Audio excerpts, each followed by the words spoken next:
Assalamualaikum warahmatullahi wabarakatuh. Kenalkan, nama saya Fitratul Kamila, mahasiswi Ilmu Gizi Fakultas Psikologi dan Kesehatan Universitas Islam Negeri Wali Songo, Semarang. Oke Bunda, kita langsung aja ke pokok pembahasan materi kita pada video kali ini mengenai jadi Bunda harus tahu dulu nih manfaat ASI bagi si bayi dan juga manfaat menyusui bagi si ibu. Manfaat ASI bagi bayi itu banyak sekali. Salah satunya yang terkandung dalam ASI pun ada namanya kolestrum. Nah, kolestrum itu mengandung antibodi, di mana antibodi itu akan menjadi kekebalan tubuh bagi si bayi sehingga penyakit-penyakit menular itu tidak bisa masuk ke dalam tubuh bayi. Lalu ASI itu juga merupakan zat yang paling komplit dan juga selalu higienis, terjauhkan dari bakteri dan selalu fresh. Lalu apa manfaatnya menyusui bagi si ibu?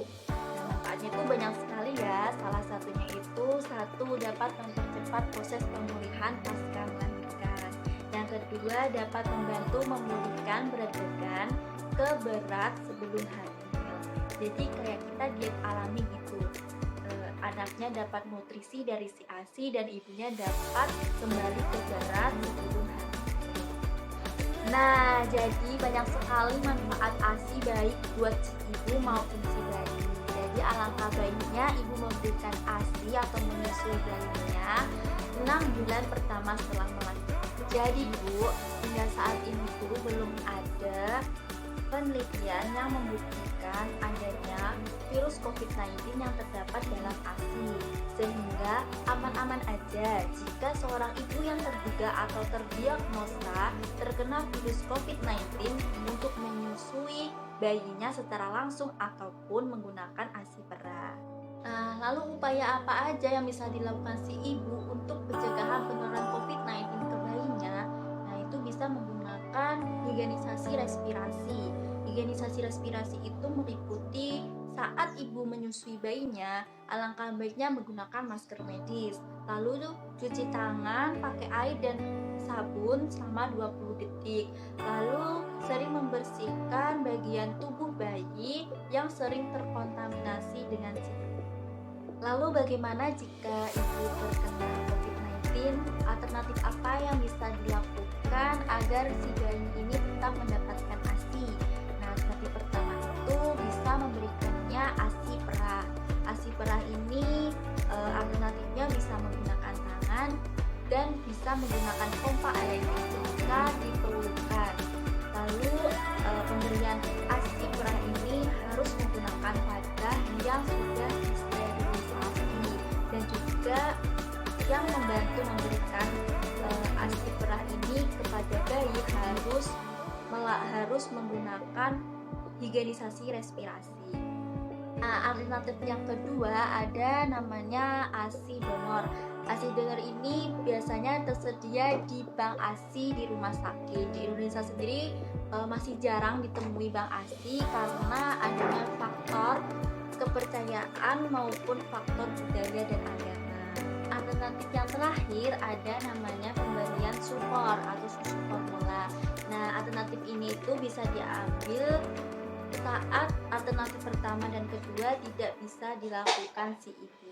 Lalu penanganannya di rumah sakit bagaimana? Jika ibu terkena COVID-19, itu bayi yang dilahirkan itu resiko tinggi terkena COVID-19 juga.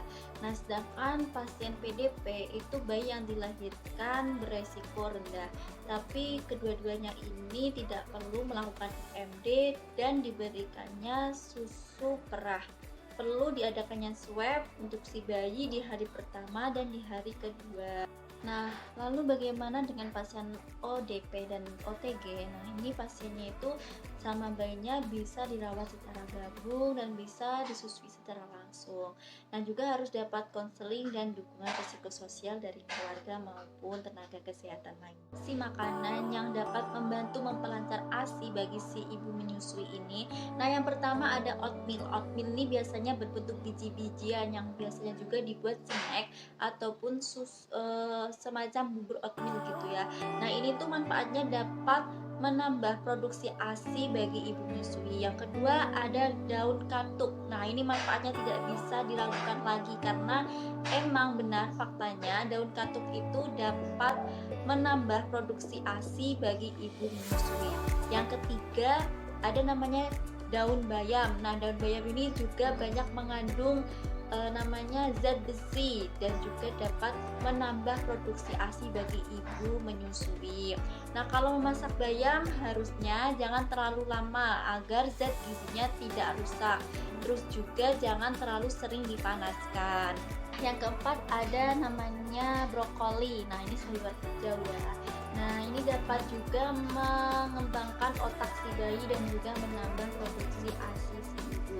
Yang selanjutnya ada kacang almond. Nah, biasanya kalau di supermarket ini berbentuk susu almond atau bisa dimakan langsung di sangrai gitu. Nah, ini banyak sekali manfaatnya, ada kandungan protein, lemaknya, dan ini pastinya juga dapat menambah produksi ASI ibu.